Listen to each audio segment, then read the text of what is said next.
All right, good Thursday morning, or maybe we could say Bursday. I mean, it is pretty chilly out there, right? But we're all cozy here in the WJOB studios, and you're listening to the PNW Today program. And wherever you're tuning in from, whether that's via the radio, YouTube, or on WJOB and Jet TV podcasts, we're happy to have you with us. It's a great show that we have on deck. We're going to be talking about Honors College and the College of Nursing at Purdue Northwest. First on deck, our lovely friends from PNW's Honors College. And joining me, just going down the line here, first we have Dr. Jonathan Swartz, who is our Dean of the Honors College in University College at PNW. Dean Swartz, thank you so much for being here. Good morning, Kale. On this Thursday. Thank you. We have Francesca Campisi, who is a sophomore majoring in nursing and an Honors College student. Francesca, thank you so much for being here. Thank you for having me. And last but not least, we have Zane Winders, who is a sophomore cybersecurity major and Honors College student at PNW. Zane, thank you so much for being here. And thank you for having me. So before we dive into the show, I'm just going to give a roundup of a few pieces of information and upcoming events. So if there was anyone that tuned in on the previous PNW Today program, Giving Tuesday was one of the topics that we discussed. And Giving Tuesday did, of course, just occur this week. And the early indications that I have from my colleagues in the Office of Institutional Advancement is that it was a very successful Giving Tuesday. So for anyone who did make a gift in support of Purdue University Northwest students earlier this week, we sincerely thank you. Every contribution that you make goes a long way to making a difference for our students, and especially if you made a gift in support of the PNW Food Pantry. We are really appreciative of that. So a big thank you to all supporters of Purdue University Northwest. And just a reminder, if you're looking ahead to the new year, there will be a special group recognition Purdue University Northwest license plate available through the Indiana BMV. So if you go to pnw.edu/license-plate, you can find out information about how you can register or renew with PNW. And if you acquire one of these license plates in the new year, if you're an Indiana resident, part of that purchase does go toward supporting scholarships for PNW students. So again, pnw.edu/license-plate, that's the URL to go to. It's a very cool design. Yes, exactly. Very well worth getting. We know that we're going to be doing that pretty early on in the year, for sure. And last but not least, we always love to be able to shout out our friends in athletics. So if you're looking to catch any of our athletics teams in action, women's and men's basketball, they're going to be hosting the visitors from Ferris State this evening. 5 p.m. and 7 p.m. are going to be the tip times for those games. And if you want to be able to catch men's ice hockey, the ACHA D1 team is going to be having a ranked match against the visitors from Adrian. That's going to be tomorrow on Friday. That should be a pretty good one. Always tends to be a perennially good matchup. And then the ACHA D2 team is going to be hosting Marquette at 7:30 p.m. on December 6th. And again, those games are at the Cube. Find all PNW Athletics information at pnwathletics.com. So if there's anyone that's just tuning in, again, we are talking about PNW's Honors College to start off the radio program this morning. Always one of the great topics that we're able to bring on during the academic year. And we have a great cast to be able to help lay out what Honors College is all about, what the community does at PNW, how it impacts our community, and how it enhances the educational experience for members. So again, we have our lovely Dean of the Honors College and University College, Jonathan Swartz, and students Francesca Campisi and Zane Winders joining us. So to go ahead and start out, Dean Swartz, I'm going to tee you up first. Tell us a little bit about what purpose that an honors college or an honors community fulfills at a university. An honors college is there essentially to take our best students, the best of the best, because we have fantastic students all across the university, but to take the best of the best students and provide them with extra opportunities for doing things that really matter at the university and matter in their own professional and personal development. So I think the easiest way to summarize what we do in the Honors College at PNW, and by the way, we're about 700 students in the Honors College, so we're a big, very large, diverse organization of a college of students from every major in the university. And really what we do, and I hope this doesn't steal what the guys are going to talk about because we talk about it all the time, so probably they'll mention it too. Easy way to think about what we do in the Honors College is our motto, which is learn, serve, and lead. I like that because I need to keep things simple, and this is a simple way of thinking about what we do. Learn. We're here for the reason the PNW exists, the reason our students exist, the reason we're all here is for academic excellence. And these are the excellent academic students, the academic achievers on campus. So learn is about doing research, working with professors in the laboratory, in the classroom, going the extra mile. One of the things we really emphasize in honors is what can we do to really take our educational experience to another level.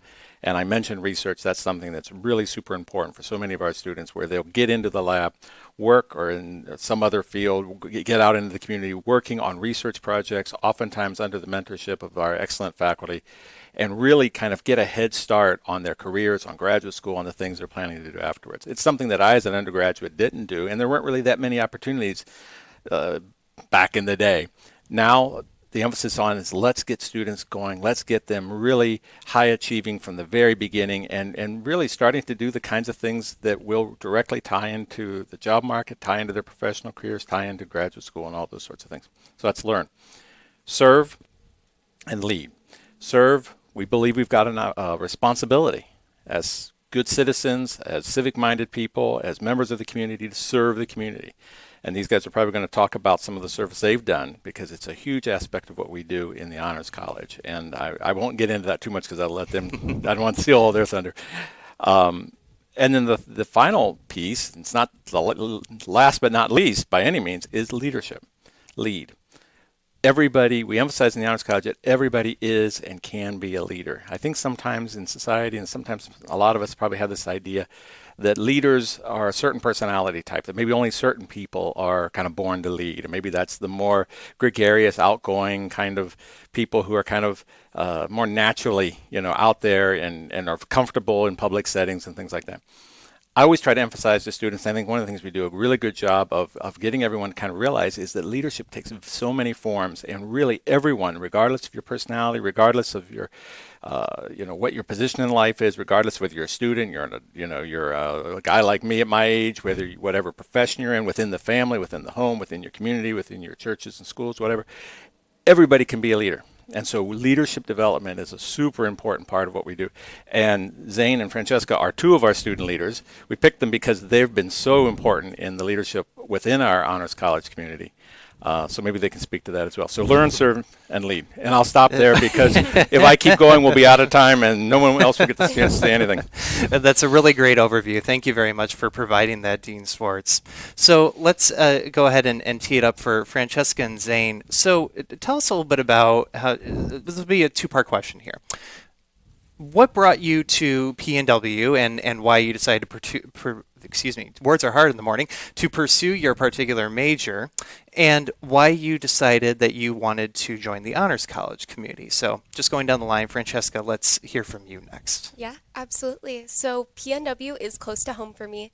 I wanted to be close to home, and I wanted to go to a great school, and so I landed on PNW. It had everything I wanted, an excellent nursing program, which is my major, and just great people. So I got a lot in the mail, I got a lot of emails, and I kept seeing this learn, serve, lead motto on every email. If you graduate without learning, learn, serve, and lead, we've done something wrong. Right, exactly. So I saw that everywhere, and in high school I also took a couple of leadership roles. I knew that I wanted to make friends, and I knew that I wanted to be a part of something, and Honors College was that. It was perfect. I was able to make a lot of friends and have opportunities I never would have gotten without it. I've been able to excel in academics, and I really give a lot of that to Honors College. I feel that they've helped push me to reach high academic scores through Honors College. So academics and opportunity and community is what landed me on Honors College. And then nursing, I've always kind of wanted to do medical, and nursing offers me kind of a patient-centered approach. I get to be with people. I like people.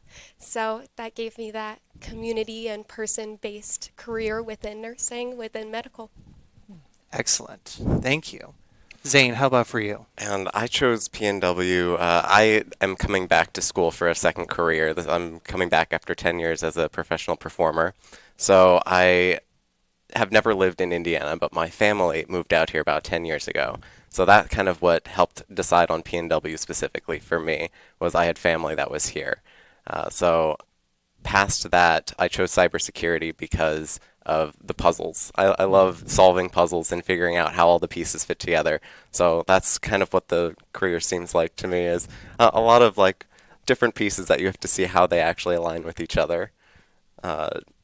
Honors college was an easy choice once I chose PNW. My baby brother, 9 years younger than me, was in honors college, and we kind of like to make fun of him a little bit because it took him until about his senior year, summer before his senior year, to really get involved. But by the time he got involved, he went off the deep end and became part of the advisory board. He was fully involved in everything honors.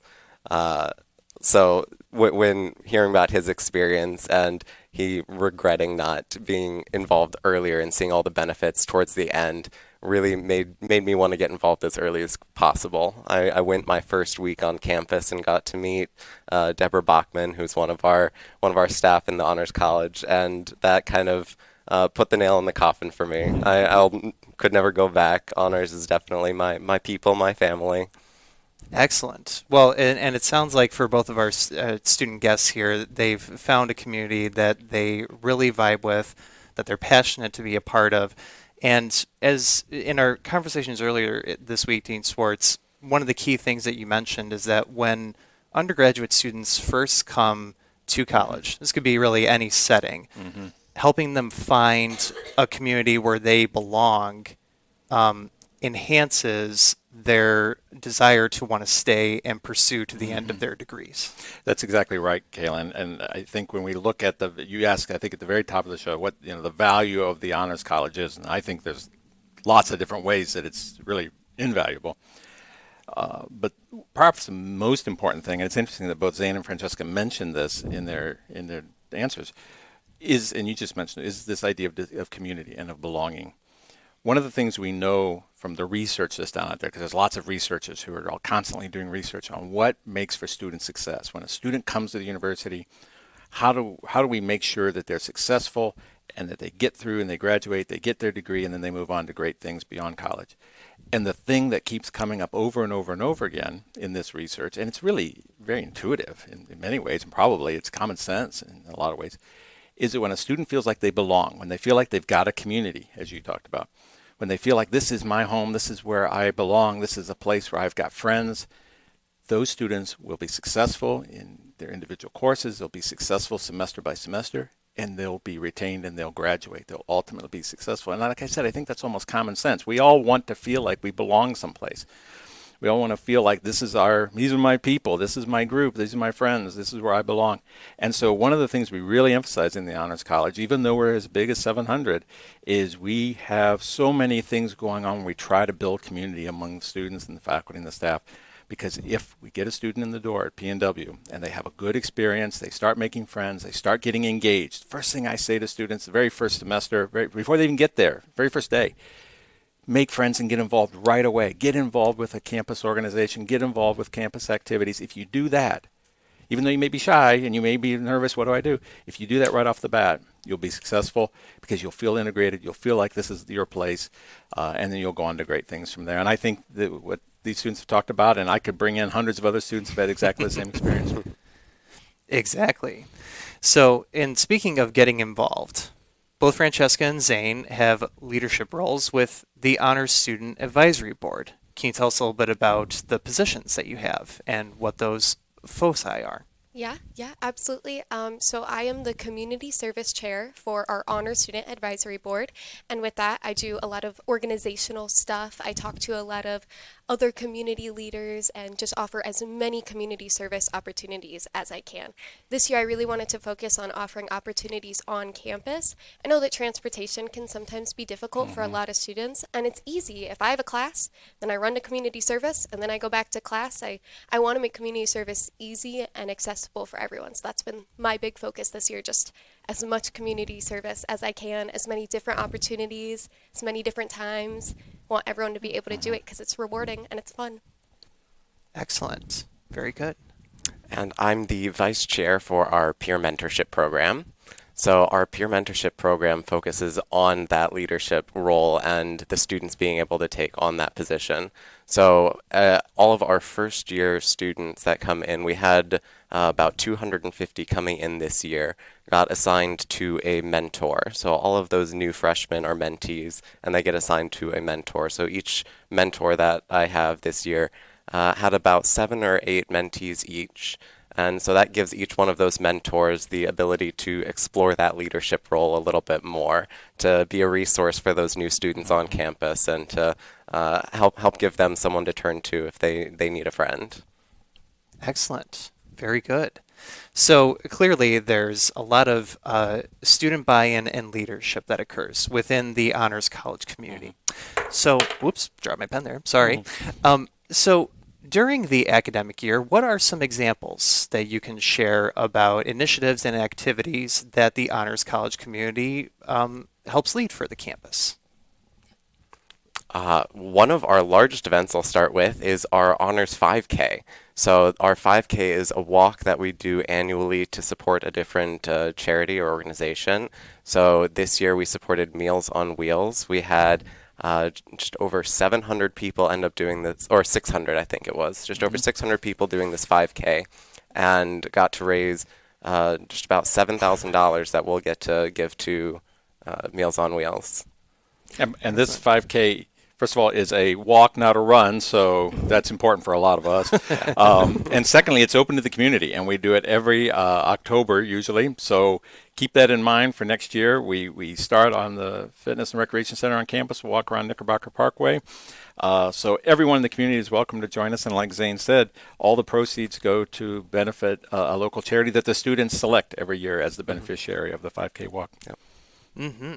And usually, and you can correct me if I'm wrong on this, but usually aside from the 5K, there are also other opportunities during that particular year for students to volunteer. So just kind of thinking on back for past years, there's been Habitat for Humanity and Food Bank of Northwest Indiana that have also been beneficiaries for Honors College. Does anybody want to speak about service? Because you've all done tons of service. Yeah, absolutely. Actually, this upcoming Saturday, Honors College is going to be walking in the Hammond Holiday Parade, which we are very excited to do. Our theme this year is keeping our community warm. So we'll be passing out hats, gloves, scarves to kids on the parade route. So that's just one example of really amazing community service that we get to do. So that'll be this Saturday. Excellent. We try to make the weather warmer, but there's some things that even honor students aren't quite capable of pulling off yet. We're working on that, though. We try. Yeah, we're working on it. That's okay. And that effort and initiative really is it's definitely noticeable and recognizable, and I definitely commend the Honors College community for all that it does for not just PNW, but also for the neighboring communities that we serve in Northwest Indiana. So when, as both Francesca and Zane, as both of you progress through your academic year, obviously you have a primary focus that you're focusing on your major, you're focusing on your classes, and you're also doing these additional components that are exemplifying, again, that learn, serve, lead motto. Why do you feel that that's beneficial to be able to enhance your academic career at PNW? Yeah, absolutely. I feel that I've been told by Dean Swartz, actually, learn is the first word in that motto. It goes learn, serve, lead. And that serve and lead can help you in learn. So I know that I've been to a couple of events. We do like a Taco Tuesday, Waffle Wednesday. Best part of Honors College is there's a lot of food. And at those events, ask for help. Do your homework while you're eating your taco. I feel like being in Honors College gives me the motivation and the resources to do well in school and to do that learning aspect. So I always have people that I can ask. There's always someone in your major. That's a really cool part of Honors College, is there are people in grades above you also in your major. Hey, you're in nursing, I'm in nursing. Would you be able to help me with this really quick? And everyone's answer is always yes. Everyone I've met in Honors College is open to helping you with your academics because we all want each other to succeed, especially in that aspect. Excellent. Yeah, definitely everyone wants to help you succeed. I got connected with a friend, Henry Olson, who I've stayed connected to. He graduated last year as a senior. So as a coming into cybersecurity new, he was a senior graduating that semester that gave me a lot of great advice and has gotten to stay connected to him. He was also in honors, but not just from our own major. I'll mention Dean Schwartz had talked about the interdisciplinary nature of honors. And I think that's one of the biggest things that appeals to me about it is we're not all focused on the same thing. We don't all have the same mindset or the same classes that we're going to be in. We have that different bank of people to give a new view, give a new light on a problem that you're having, or even just to talk about something outside of your major for a little bit can be really nice. Like if you're so locked on one problem and you walk away from it, talking to someone that's having a similar problem can't always be the solution. If you talk to someone that's exploring something else, sometimes that'll give you a spark of idea for a revelation in your project even if it doesn't seem to necessarily relate at first. So I think that community is really, really wonderful, having the help from different areas, not just your own major. And I think the honors classes specifically really help with that focus because of the communication in the class. The honors specific classes, I've really noticed the communication basis that's in there. There's a lot of more in-class discussion. We dive deep into topics, and the teachers, the mentors are really there to help guide that for you and really want to help you learn those extra components that you're interested in. And I'm glad that you mentioned that because we should give a little background about that. So what are the specific honors college sections and stack courses that these students are eligible to be able to enroll in? Do you guys want to take that, or you want me to take that? Because you've all done it? Yeah. I mean, there's a variety of different honors classes, whether it be a specific English class instead of doing like the standard English, there's a 100 for honors specific instead, or we have special electives. Like one of the coolest ones that I've heard come through is a Myth, Magic, and Monsters, which explores different beings or creatures from different myths, and students give the opportunity to explore those things that you wouldn't necessarily get from general courses in a university. And you mentioned stacking courses. That's another great way to earn your honors credits, is you can do a little bit extra research or something outside of the scope of a class, like expanding on a project and doing some research on a paper that you were writing. Instead of just writing a paper, you add that research component to it and go above and beyond the scope. Excellent. And also on one of the other topics here that we were talking about on having that sense of community among honors college students, whether that's hanging out, volunteering together, leadership, help with homework and research, so on and so forth. We neglected to mention the honors den. There is a physical space where all of this actually does occur. It is not just hypothetical. So do tell us about the physical space that Honors College is able to use. Oh, the den is amazing. I love our den. I'm always hanging out in there. We have some really comfy bean bags. We have like tabletop, where you can kind of spread and do your homework. There's a microwave in there. Anything that you could need, I feel like, is in there. There's whiteboards. I love that. I know a lot of students have been really into, we like to write stuff out on a whiteboard, do diagrams, things like that. I feel like it's a really good place to relax. And I've also noticed that it's not usually super loud, which is really nice. There's always people in there. Every time I've gone in, there's people in there, but it's not super loud like the cafeteria would be. Right. And it's not dead quiet like maybe the library would be. It's kind of like a middle area, which I really enjoy. So it's a really comfy place to go do homework or just hang out, talk to friends. Whatever you need to do, you can do in the Honors Den. About a year ago, because of the growth in Honors College, the university invested in really refurbishing our honors area. We had a much smaller den. We call it the den. It's really a student lounge, but at some point in the past, even before we were the pride of Purdue Northwest, the Lions, we called it the den. And that was before my time, so I'm not sure where that came from. But it's always been the den. And we had a much smaller den attached to our offices. And the university, recognizing the growth of the Honors College and the importance of having these kinds of spaces where students can get together, interact, work on homework together, all these sorts of things, invested in a nice refurbishment of our den and expansion of our den. So it's much larger than it was in the past. It's got a conference room attached to it. It's always fun to go into the conference room with the whiteboard and see math problems on the board that I have no idea how to interpret. I always think something is going right whenever I see things on the whiteboard. I have no idea what it means. It's really a great place for students to work and to socialize. And like Francesca said, this is also where we have places like Nacho Average Mondays. Get it? Nacho? Very good. Yeah, I didn't come up with that, but Taco Tuesdays. Do we have Wednesdays yet? Waffle Wednesday. Waffle Wednesdays. Thursday, I don't. Thirsty Thursday. We did like matcha. That's right. I forgot Thursday and Fridays. I think we're just taking it cool on Friday. I think, right? I don't know. But as Francesca said, when we have food, then the den is just packed to the gills because there's nothing that attracts a student like food. So it's a huge. And I'm glad you brought it up, Kale. It's a huge part of building community is to have space like that. And we have a similar space on the Westville campus as well that is for the use of our honor students. And it's great to go in there and see students interacting with each other. Excellent. Well, as we were musing about earlier this week, the time does fly on the PNW Today program, and we're having a lot of fun, but we do have to bring this segment in for a landing. So just to wrap it up, if anyone wants to find out more information about the Honors College community, pnw.edu/honors-college is the website URL to go ahead and visit.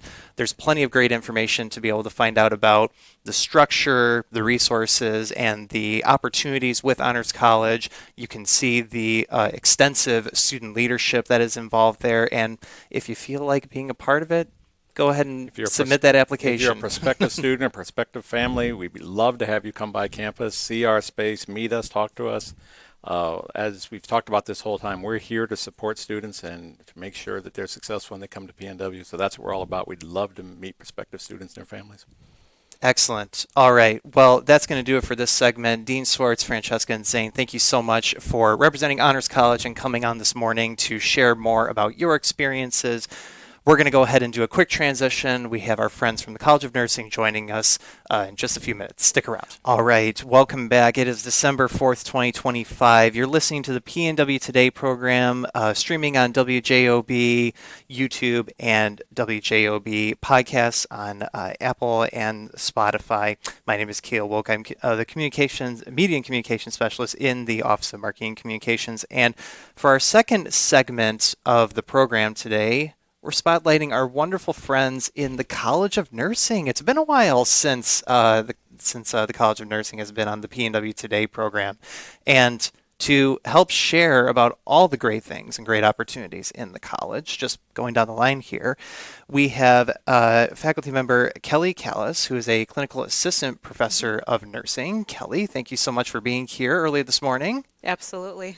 And we have Kayla Patterson, who is a PNW nursing student. Kayla, thank you very much for being here early as well. Thank you for having me. All right. Everybody feel great to be able to dive into our conversation about all things nursing? Ready. So, the College of Nursing, we're looking at student population, it's one of our largest colleges that we have at the university. So, and it's also one of the largest sectors, professional sectors, that Purdue Northwest consistently feeds graduates into and that our graduates are impacting. So to go ahead and start out our conversation, Kelly and Kayla, tell me, in your view, why is it important that students at Purdue University Northwest study nursing, and why is it an important profession for Northwest Indiana? I think the biggest thing is that we live in a demographic here in the region where we have a multitude of patients of any age that have just so many illnesses and so many conditions, and our hospitals are full all the time. We need nurses at the bedside to help care for these patients, and you'd think we have a lot of nursing staff in this region, and we still don't have enough. There is a nationwide nursing shortage, and I don't think that shortage is going to go anywhere, especially with the older population of nurses getting ready to retire.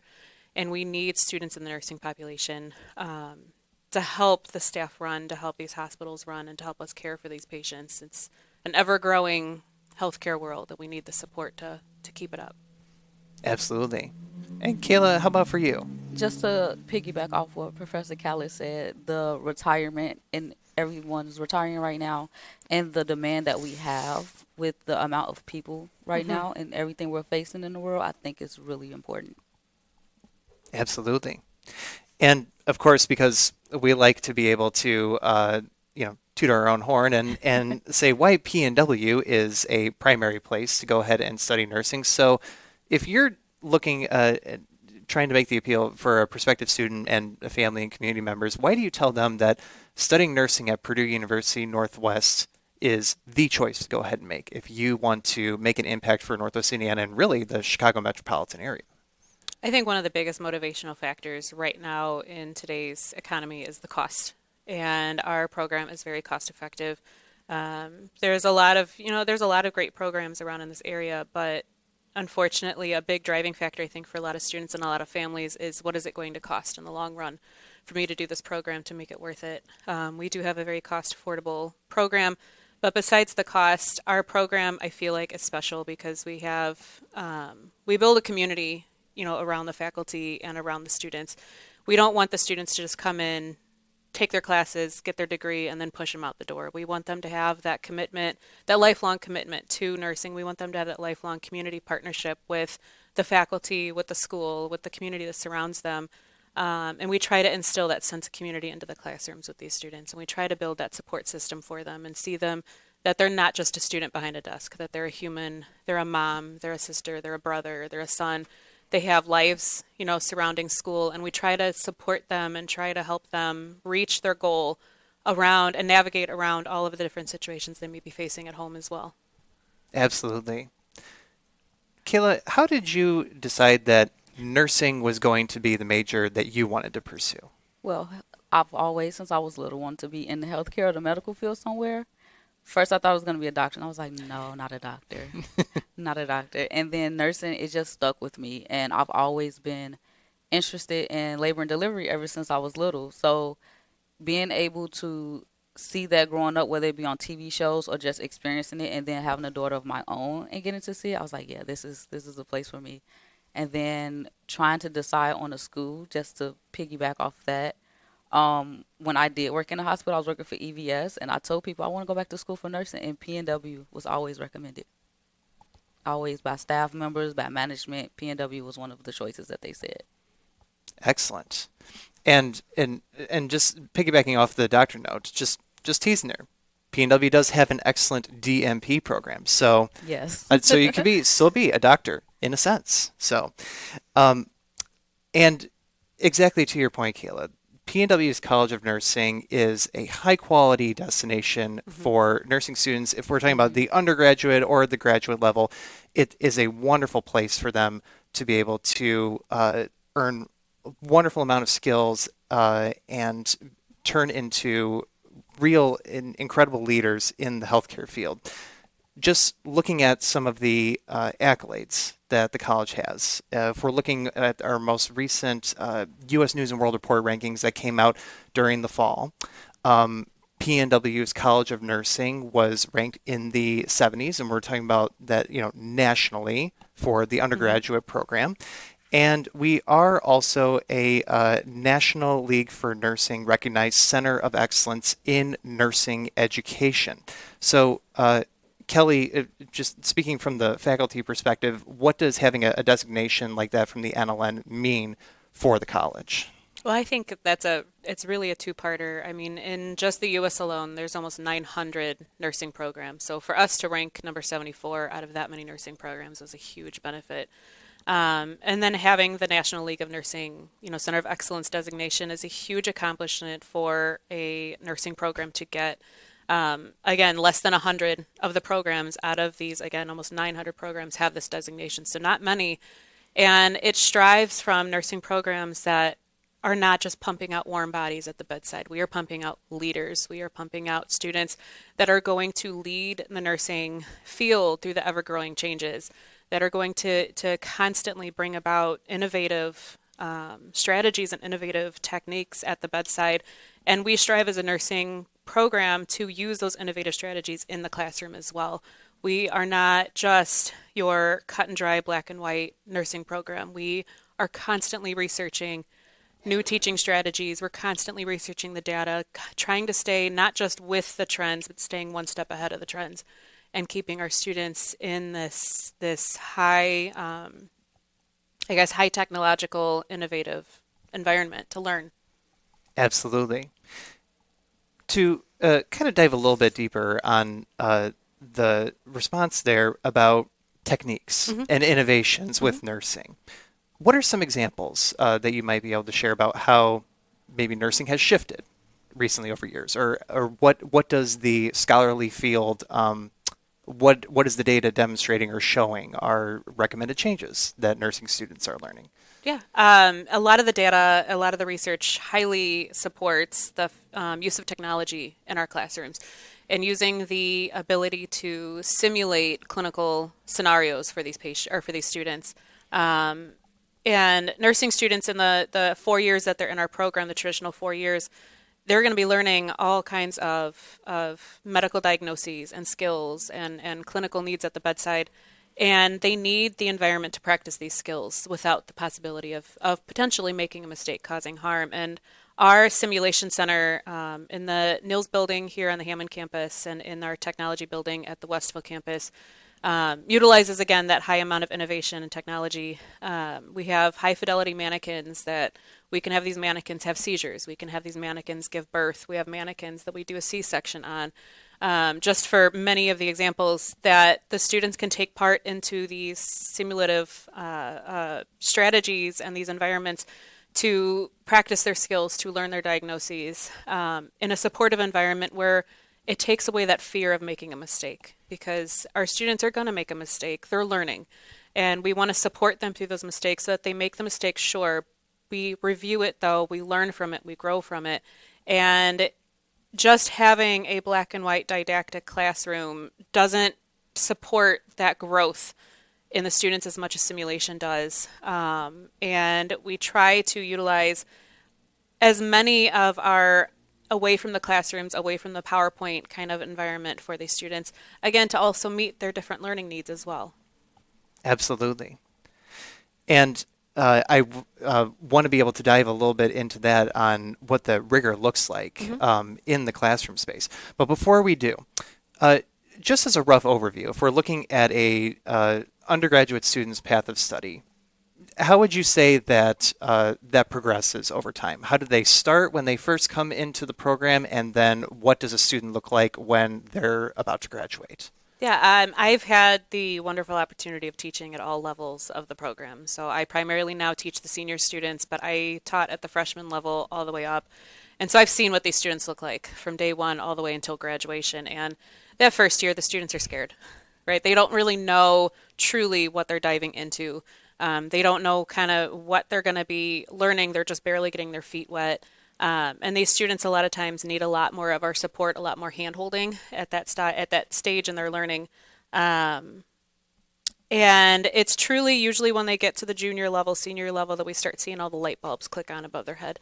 That all these puzzle pieces that we fed them throughout the years, we finally cemented together, and we get to see these students have more of an independence. We get to see them utilize all their skills that they've learned and all of the information that they've gathered throughout the years at the bedside with these patients. And it helps us as well. Our light bulbs go on, right? We have that aha moment that, wow, we really did create this well-rounded leading student that I feel comfortable seeing them graduate and going on to the bedside. But again, it's a process, going from, again, freshman year to senior year. It takes time to get them to that point. Absolutely. So, speaking of the student experience, Kayla, I'm looking right at you. So tell us a little bit about what you feel that you've really gained during your path of study, and any particular aspects of the program that you've really enjoyed.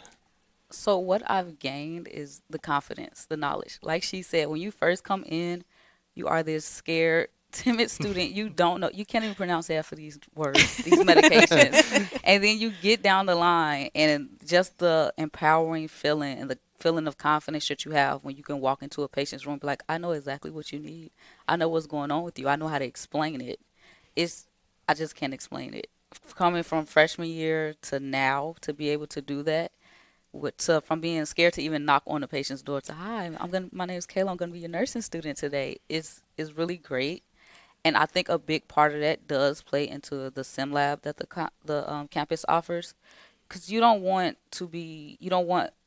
you being in the nursing field on the floor to be your first time experiencing something and making a mistake. But you can do that in sim, and then they explain it to you. Why was it a mistake? What can you do better? And you have the confidence to go into that same situation in the real world and know what you need to do and how to handle it under pressure. Absolutely. And speaking of those real world applications, let's talk about clinicals for a sec. So to start up this point of or this particular topic, Kelly, what are the clinical requirements that undergraduate nursing students have as part of their PET study? It truly depends on what class that they're in. A lot of the beginning clinical classes, our goals for clinicals is just like Kayla said, just to get them to knock on the door and walk in the room. But as they go through the program, especially later on in the program, we'll have a higher rigor in clinicals. We expect them to do more skills independently, and we expect them to perform more of our nursing tasks without that hand-holding in the background. But we, as a Purdue campus, we have such a strong partnership with our community and all the surrounding area hospitals, all the way, from Porter region to Chicago. And we have students that'll have clinical rotations on a medical surgical unit and an ICU, in a mental health unit, in pediatrics, in OB, NICU, surgery. I've had students that observed a craniotomy, a brain surgery, right next to the doctor. I've had students, watch, many, many live births and help moms during labor, and as well had the experience, unfortunately, to help families navigate through a patient that is passing, and transitioning through death. And our students get such a well-rounded experience with clinicals, and I think it fosters from that strong sense of community with our community, with our surrounding hospitals. The hospitals, not again to toot our own horn, but when they see those Purdue students walking through the halls, getting ready to start their clinicals, they know these students are here to work. These students are here to learn. These students are going to be helping. And the hospitals look for us. They do. To be a Purdue student is something to be proud of in these clinicals. Absolutely. Kayla, tell us a little bit about your clinical experience that you're doing. Oh, I love them. Right now, I am in OB, and I am also in Adult 2, which is a med-surg floor. OB is by far my favorite. It is where I want to go, labor and delivery. I have seen a C-section. I've watched live births. I've, like she said, taken care of moms after and before delivery. But I've also seen patients who are maybe in heart failure, and they've just got this diagnosis. Maybe they're going through their second round of cancer or chemo. Maybe they just had a stroke, and life as they know it has just changed because they don't have those abilities that they used to have before then. And so being able to help them navigate that, and then the clinical instructors, they're always there to help, but they really do push you to, hey, you're going to be on your own, let's do this.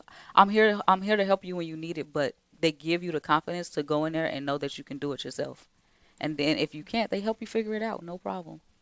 Absolutely. And earlier this week, as we were preparing for the show, I know that you said that it is typical that you will find a PNW connection at the hospital, whether that's another College of Nursing faculty member that is at that site, maybe a fellow student. So exactly to both of your points, the chances are, kind of like 6 degrees of separation, chances of you being impacted or served by PNW, either a current person that is currently there or somebody who is a graduate from the institution, chances are pretty high that will be helping you in that capacity. Absolutely. I did want to just touch back on, again, the supportive community that is in the College of Nursing.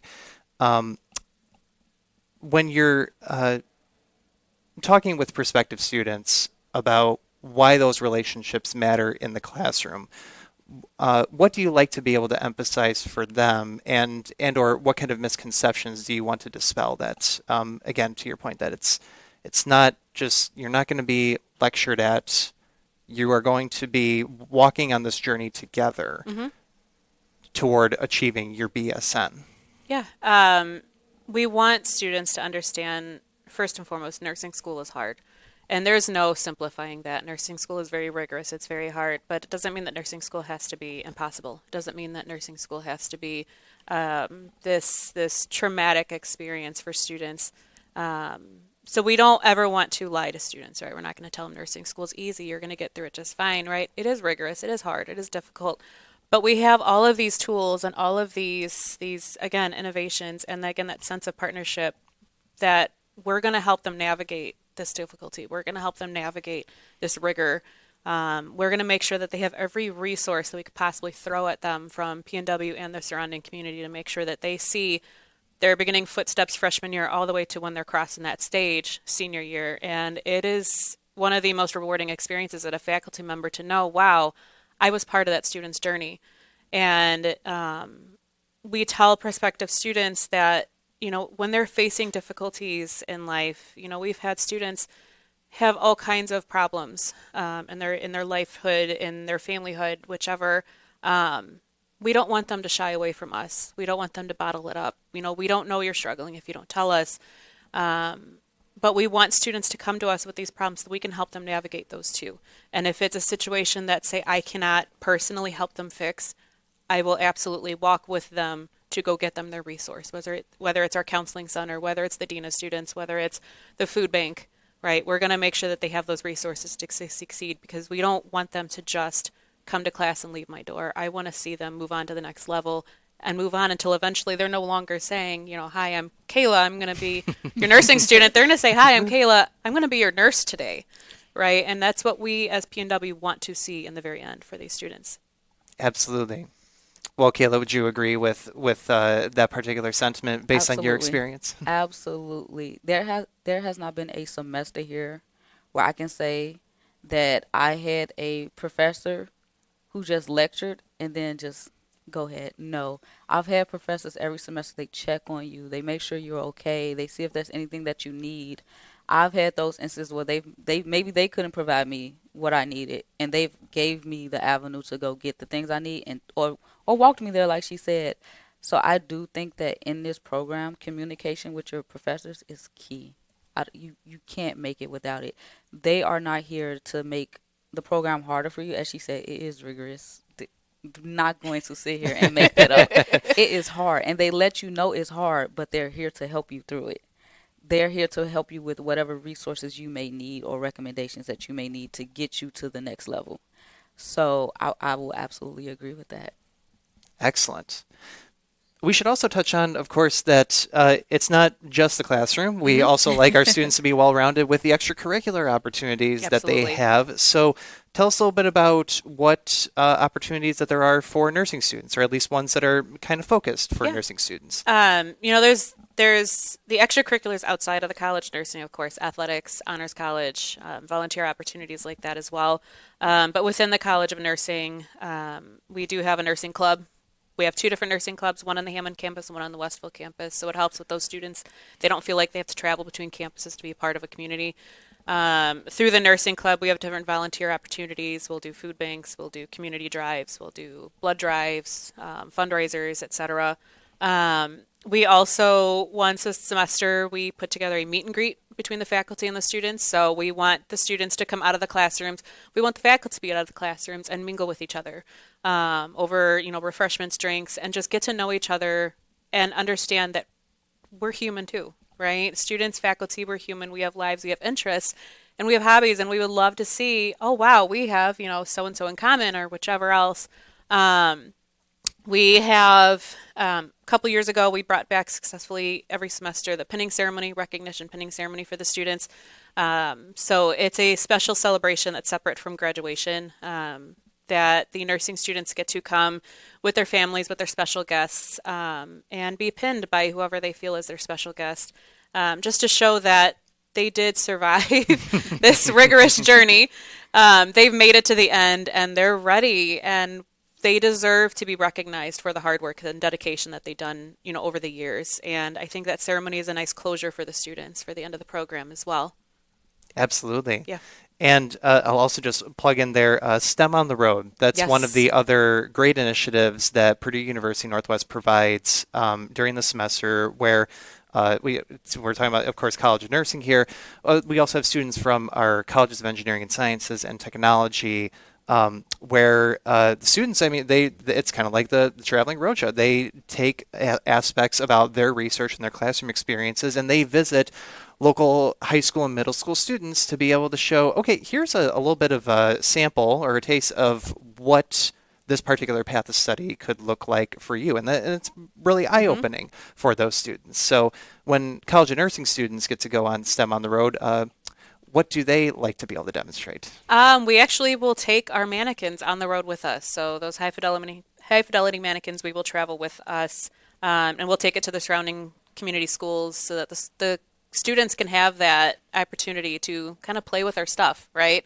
And we can demonstrate to them both, yes, what our mannequins can do, but in the same time, this is what we will do with real people upon graduation as well in the bedside. And, I think that it's important that we start talking about college, we start talking about school, we start talking about lifelong learning with our students as early as possible. It's elementary students should have the opportunity to see what it is to be an adult and have hey, it's not just going and getting a job and making money. It's you get to do some really cool things, and to be able to demonstrate that to the students, I think helps foster, again, that sense of lifelong learning.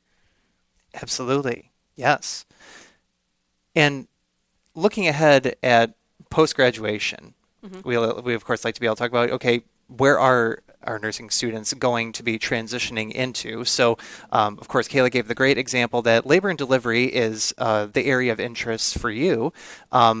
Earlier this week, we were talking about a whole range of different career possibilities for where nursing graduates can go ahead and transition into. So what are some of those examples, if you don't mind sharing some? When our students are finished with PNW upon graduation, we're preparing them to be what we call a generalist nurse, right? So this is a nurse that has not received specialized training, right? But even without the specialized training, there's 100 doors that open for opportunities that these students can go to. They can go, like we said, to labor and delivery, to NICU, where they take care of the really sick babies. They can go to pediatrics, ICU, med surg. We have intermediate care. We have dermatology. We have estheticians. We have surgery. There's an endless list of things. And say students try the bedside and they decide, I still want to be a nurse, but maybe I don't want to be in the hospital environment. There's doctors' offices. There's schools that they can go work at. They can work in IT, right? We need informatics, nurses in informatics. And so just having that generalist BSN degree opens up just 100 plus doors in that route. The students can also choose to come back, right? And we pray that they come back, to PNW, but they can go back and get their master's degree and move on for nurse practitioners, right? Or get their DNP, right? And move into education, academia, and help change the nursing workforce. But upon graduation, we have been very fortunate to have a 97% really opportunity for these students to get jobs, right? Our latest, we always send out surveys at the end of the journey for these students, and our latest survey shows by data that 97% of our students are getting jobs in the workforce upon graduation after obtaining that BSN degree. And I think that is a very successful percentage for these students, that they're going to get their degree and they're going to get a job and get out into the nursing workforce. Absolutely. So, Kayla, as you look ahead at your professional career and the goals that you have, I'm going to ask a two-part question here. What are you most looking forward to in making an impact for the field of nursing? And if there are prospective students who are considering majoring in nursing, what do you like to tell them, or what advice do you like to be able to give them? So what I'm looking forward to is just making a difference, especially in labor and delivery. I feel like for a woman, that is one of the most vulnerable times. And just to have comfort there, I want to be able to help provide that, especially for first time moms. This is a scary thing for you. This is new for you. I want to be a part of the reason you're okay with that. I want to be a part of walking you through that and helping you navigate that. It's just a great feeling to do. And then as far as what do I tell other students or other prospective people, I tell them nursing. One, outside of just the many great things you will see and the things you'll be able to help with, is job security. There's always going to be a need for nurses. You're always going to have something to fall back on. And then in case you go into one field of nursing, you realize that's not for you or you're bored, you have all these different avenues that you can take, all these different areas that you can experience and try. So why not? It's a job that just keeps giving. I think that's a benefit too to the clinical experience. Upon graduation, they as a student will have visited a dozen different areas of nursing, and so they get their feet wet. They kind of interview those places themselves and see, is this an area of nursing that I might want to work to in the future? And I think that's a great opportunity for students to kind of just see and test. Yes, I think the variety that PNW offers you, not even just in terms of clinicals, but the professors all come from different backgrounds of nursing, so they can give the different amount of years of experience they've had. They may be new grads. They know exactly where you're coming from. They're fresh off. They may be someone who's been a nurse for 20 years. They have all this knowledge and experience to pass on different areas. So as far as the professors having these different experiences in nursing to give you advice on, you also have these clinicals that take you all over. Mm-hmm. Absolutely, yes, and also just again to echo that point, many of our nursing faculty members, besides doing the teaching aspect, the research aspect, they are out in the fields. Mm-hmm. That is a part of their role that they are doing, and so so I always commend and say our nursing folks, whether that's the faculty, staff, or the students. I mean, you are busy folks, so major kudos to all of you. So, well, we are just about to wrap it up here for December 4th, and like we were saying, time flies on the PNW Today program. So I want to give a big thank you to Kelly and Kayla for joining this morning to talk about all things College of Nursing. If you want to find out more information, go to pnw.edu/nursing, and you can find out how to apply, what the different opportunities are, and of course, the great accolades and the great recognitions that the College of Nursing has. So if you are a prospective student and you're looking at a career in nursing, you will be in very good hands at Purdue University Northwest. So with that, again, that's been the December 4th PNW Today program. Thank you very much for joining us, and we look forward to seeing you the next time on the radio during the new year. So until then, take care. Happy holidays for everyone, and we'll see you next time.